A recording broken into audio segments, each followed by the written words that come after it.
Hey there, fellow travelers. Welcome to the Tolkien Road, episode 374, or episode 9 in the Do Not Be Hasty Reckoning. I'm calling this one Farewell to Gandalf. All right. Greta, Yeah. farewell.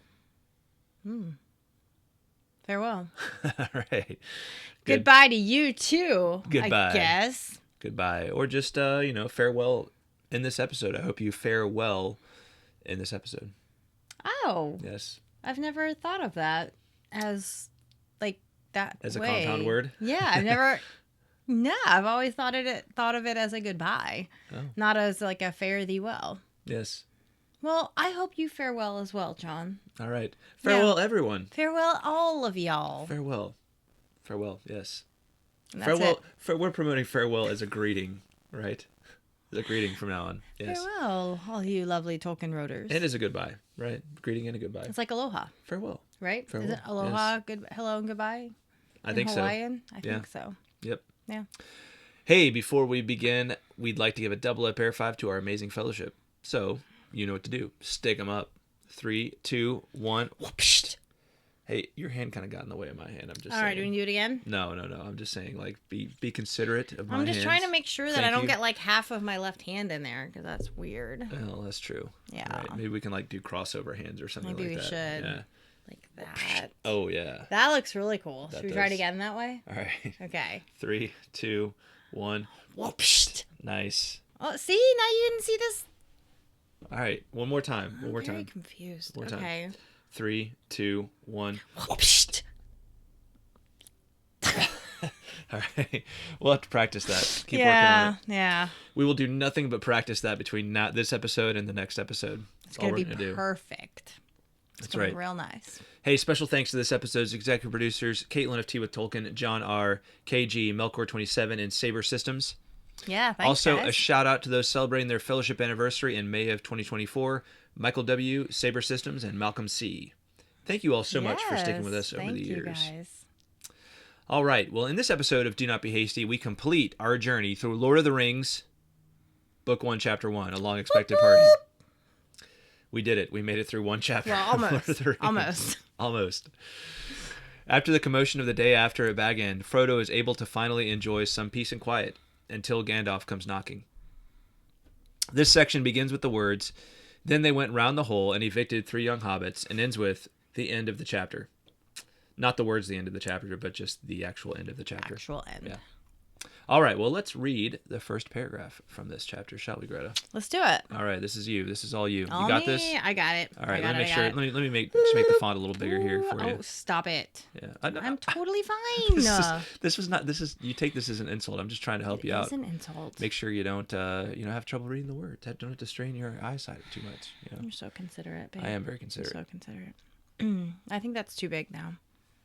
Everything's looking way too big. Deal with it. Rude. Okay. Then they went round the hole and evicted 3 young hobbits, 2 boffins and a bolger, who were knocking holes in the walls of one of the cellars. Frodo also had a tussle with young Sancho Proudfoot, old Odo Proudfoot's grandson, who had begun an excavation in the larger pantry where he thought there was an echo. The legend of Bilbo's gold excited both curiosity and hope. For legendary gold, mysteriously obtained, if not positively ill-gotten, is, as everyone knows, anyone's for the finding, unless the search is interrupted. All right. Well, here we have young Sancho Proudfoot looking for gold in Bag End by knocking on the walls and searching for echoes. This whole thing about legendary gold is, as everyone knows, anyone's for the finding.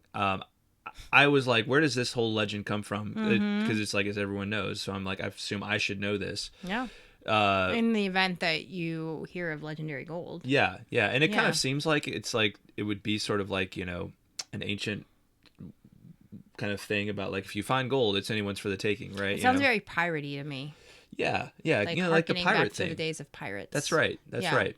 Or like, like a whole leprechaun thing. Like, it's like you Yeah, find the like pots of leprechaun's pot of gold. gold I mean, and a surely that's rainbow. something, right? Yeah. It's like you get to keep it and the leprechaun is your slave forever, or Right. something like that, Yeah, right? yeah. But I couldn't find anything in the Reader's Companion about it, unfortunately. But this would be a great one if anybody knows anything along these lines to weigh in the mailbag episode. So we highly encourage you to educate us on mysterious gold, legendary gold, mysteriously obtained, if not positively ill-gotten, and it being, as everyone knows, anyone's for the finding. Do you think it has something to do with the whole like well, no, I was thinking of the gold rush in California, but that's probably not related. I mean, I feel like that it seems like there's kind of a thing with that too. It's like people are gonna go find gold, and then they get the gold, right? Yeah. So that's how they're Finders, gonna get their keepers. witch. Yeah. Get their witch. I did it again, just like the last episode. The W thing. That's how they get witch. Get witch. All right. All that gold. Yes. All right. Well, Sancho is thrown out. He's not able to find the gold, and that's the end of Sancho. I think that's the last we ever hear from young Sancho. It sounds like a very unusual name for a hobbit. Yeah. Sancho. Yeah. It yeah. sounds like, it just sounds more like, old westerny, like Mexican kind of. Yeah.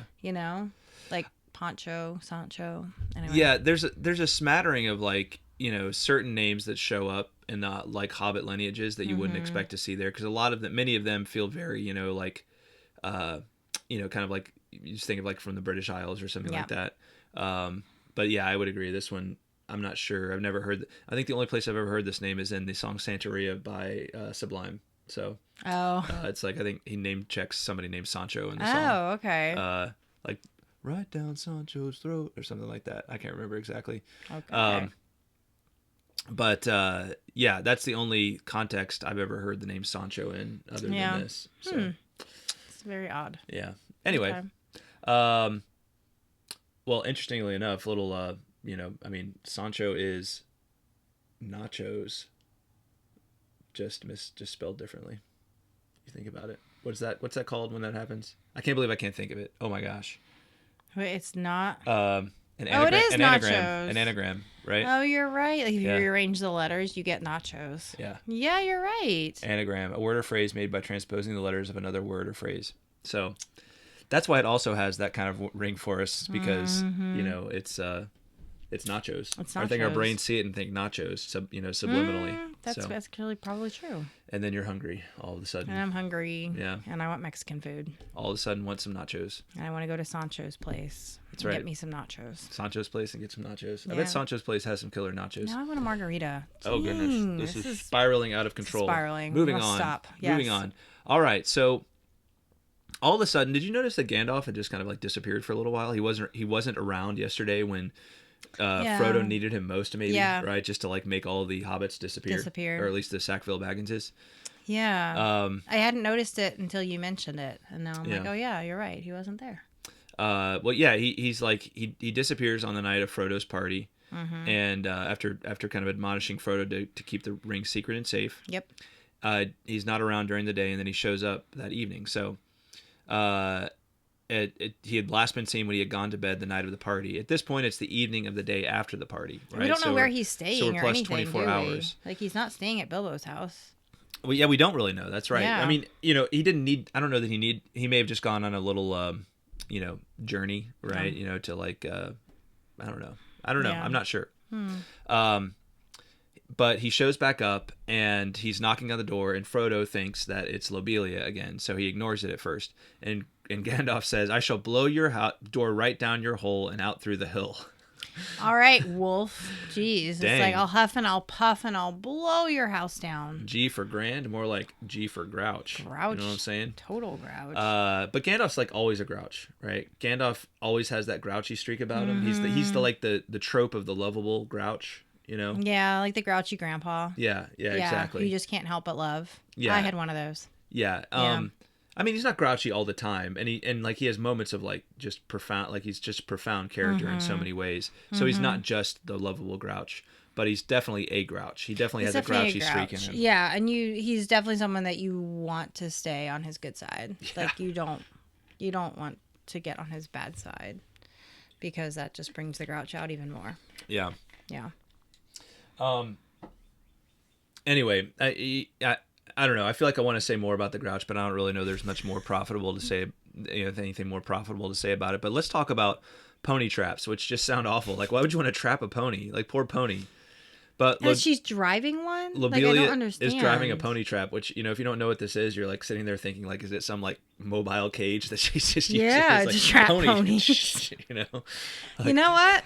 What we know of Lobelia so far, it fits. it seems like it would make sense. Yeah. But actually, we've all probably seen a pony trap before. This is a pony trap right here. Oh. Yeah. Like a... So. Oh. Yeah. Okay. So, like, just a carriage, but without, like, a trunk. So it's like a two-wheeled carriage, right? Okay. According to Wikipedia, it's a light, often sporty, two-wheeled or sometimes four-wheeled horse or pony-drawn carriage, usually accommodating 2 to 4 persons in various seating arrangements, such as face-to-face or back-to-back. So like an old-fashioned sports car, essentially. Yeah. Before there were cars. Before there were cars. Before there was such a thing as cars. But like a sports car only fits like 2 here's people. another image right there of a pony trap. Yeah. So Okay. So that's the idea. That's the idea there. Okay. We've all seen it. It just probably didn't know that's what it was called. How interesting. Yeah. Yeah. Okay. So that's what she was driving. She wasn't driving a mobile, thing to trap literal thing ponies. to trap ponies. That's right. That's good to know. Frodo goes ahead and says that when Lobelia was bothering, so Gandalf of course asks about the ring, and Frodo says he thought about trying on Bilbo's ring. It's what he was fiddling with when Lobelia was coming at him, right? Being like, you don't even, you're not really a Baggins, you're a, you're Brandy Buck, right? Like intending that as an insult. Yeah. So he admits that he was sort of fiddling with it, and of course Gandalf is like, oh, don't try it on, no, don't do that, right? Just kind of keep it with you, keep it safe. Keep it safe and secret. Gandalf, I feel like Gandalf does a good job, like kind of being just the right amount of nonchalant, but still concerned about the ring. Mm-hmm. But let's read this little exchange about the ring. Now, Frodo says that Bilbo has actually told him the real story. He says not what he told the dwarves and put in his book, but the true story is only alluded to here with a scattering of detail. But we will learn more in future episodes. Now, what I mean by that is we're going to learn more in chapter 2 about this whole, situation with Bilbo and the ring. But it's actually a really interesting textual history, what happened between the writing of The Hobbit, the first edition of The Hobbit, and then what came out in Lord of the Rings. And when Tolkien was writing the Lord of the Rings, the ring was such an important part of the story that he kind of had to revise the story as told in The Hobbit to fit with the Lord of the Rings and to make a bigger deal about the ring than it was originally in The Hobbit. So we'll talk about that much more over the course of Do Not Be Hasty. So stay tuned for much more on that. But let's just consider the discussion here between Gandalf and Frodo. So Gandalf says, "That's interesting," said Gandalf. What did you think of it all? If you mean inventing all that about a present, well, I thought the true story much more likely, and I couldn't see the point of altering it at all. It was very unlike Bilbo to do so anyway, and I thought it was rather odd. So did I, but odd things may happen to people that have such treasures, if they use them. Let it be a warning to you to be very careful with it. It may have other powers than just making you vanish when you wish to." "I don't understand," said Frodo. "Neither do I," answered the wizard. "I have merely begun to wonder about the ring, especially since last night. No need to worry. But if you take my advice, you will use it very seldom, or not at all. At least I beg you not to use it in any way that will cause talk or rouse suspicion. I say again, keep it safe and keep it secret. You are very mysterious. What are you afraid of?" "I am not certain, so I will say no more. I may be able to tell you something when I come back." Once again, Gandalf admonishes Bilbo to keep it safe, to keep it secret. Doesn't want him to really,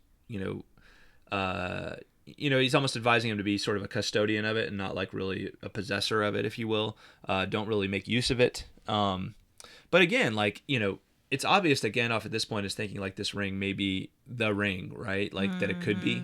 But it's just interesting to me how Gandalf treats this whole situation. He doesn't want to bring Frodo in on the secret at all, right? He doesn't want to bring him in on his true suspicion at all, because that just I guess because that just raises the stakes so much. So I feel like he handles this like very with kind of kid gloves and like very Yep. very gently, but with just amount of like admonition to have Frodo take it seriously and make sure he keeps track of it. Yeah. So just a interesting little back and forth here between the two of them. And Gandalf clearly doesn't know.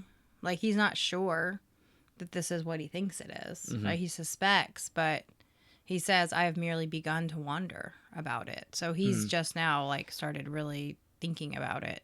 Yeah. And trying to figure it out. So it makes sense that he wouldn't want to mislead Frodo or worry or, stress him out needlessly. But he does, obviously he's very wise to caution him, just to say, because it's just like you should with anything that you're not sure about what kind of effect it's going to have, right? Like, you should, like, just be very cautious. Yeah. This just kind of makes me think, like, because it's, Gandalf just has a feeling, like a bad feeling about it. But it makes me, like, kind of appreciate the value of intuition. Intuition isn't always right, but, like, just kind of like the spidey sense of like, something is concerning to me about this situation. Yep. Right. Yeah. Just listening to those internal kind of promptings. Yeah. For sure. That's something I've learned to like pay more attention to over the course of my life. You can't like, use that to, just make rash judgments or anything like that. But, it's maybe important to pay attention to it when you're like discerning the situation. Definitely. All right. So it turns out Gandalf is just really back and just for a brief moment to make this admonition to Frodo and then to really leave again. Right. He's off, doesn't really specify what his task will be. But in true Gandalf fashion, he bids Frodo farewell with a very interesting line, which is, expect me when you see me. Right. So that's, in other words, I have no idea when I'm going to be back. Right. So just don't expect me. Right. Expect me when you see me. Right. So that it's a great line because, he's basically saying, like, I don't know if I'm even going to be back. Right. So just expect me when you see me. Right. Like, so it's almost like a positive way of saying, like, I'm not even sure if I'm going to be back. Right. Yeah. And to not raise Frodo's hopes. Yeah. Of him, maybe returning or maybe not returning, just leaving it very open-ended. Yeah. We learned that some people suspect a Gandalf-Frodo conspiracy to get rid of Bilbo.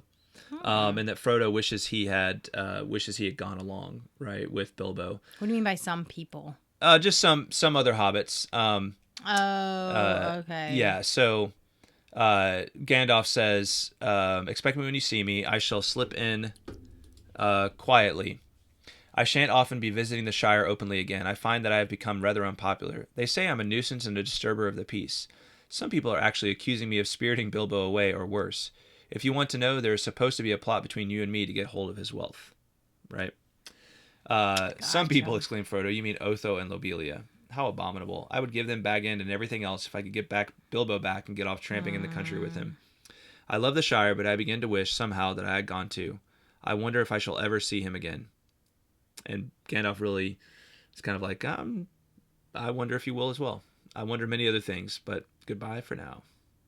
Take care of yourself. You can tell it's starting to hit Frodo, I think. Just the reality of Bilbo's leaving and maybe the finality of it, I think is really, it's kind of one of those things when you plan for something and it's happening and there's this big build up and then it happens.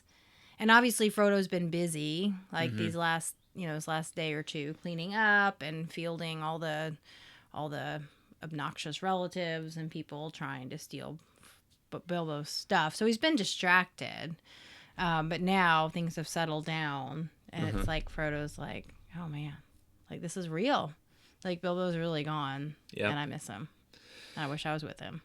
Yeah, for sure. Gandalf says, gives a final wave of his hand. Sorry, before that, look out for me, especially at unlikely times.